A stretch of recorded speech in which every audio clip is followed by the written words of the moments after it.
The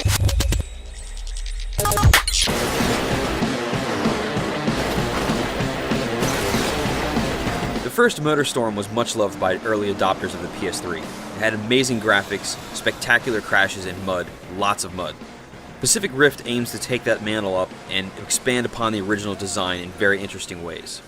So everyone knows about the mud deformation in the original MotorStorm. Although the physics were very impressive, it did make the tracks look kind of similar as they were all focused on the dirt and mud. Pacific Rift fixes this entirely.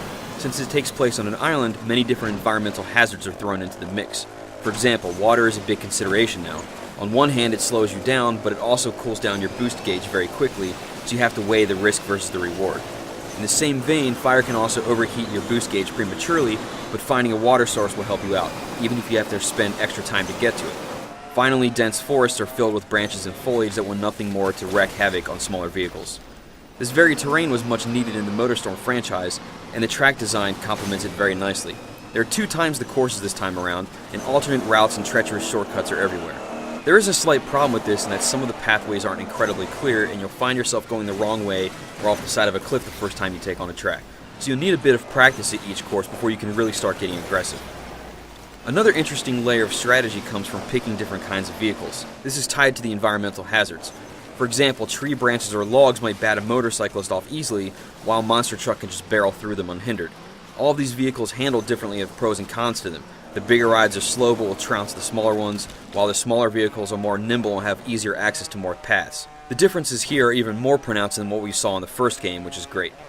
Unfortunately, there aren't a lot of race modes. There are standard races, speed races, and elimination style races. Eliminator works exactly how you think it does. Whoever's in last place every 10 seconds or so gets thrown out of the race. This is fun, especially given the strategy involved in picking vehicles.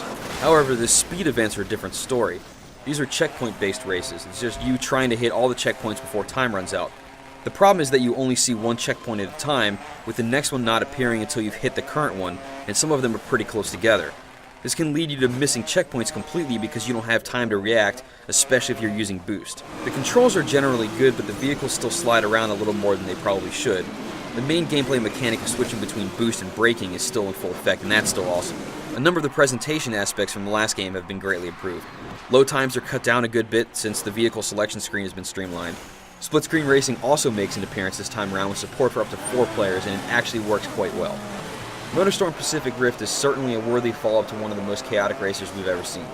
This time around, the tracks are better and the strategy is deeper. It may not have quite the same freshness and attitude of the original, but it's still a great way to spend your time during a virtual island getaway. For the full written review, race over to IGN.com.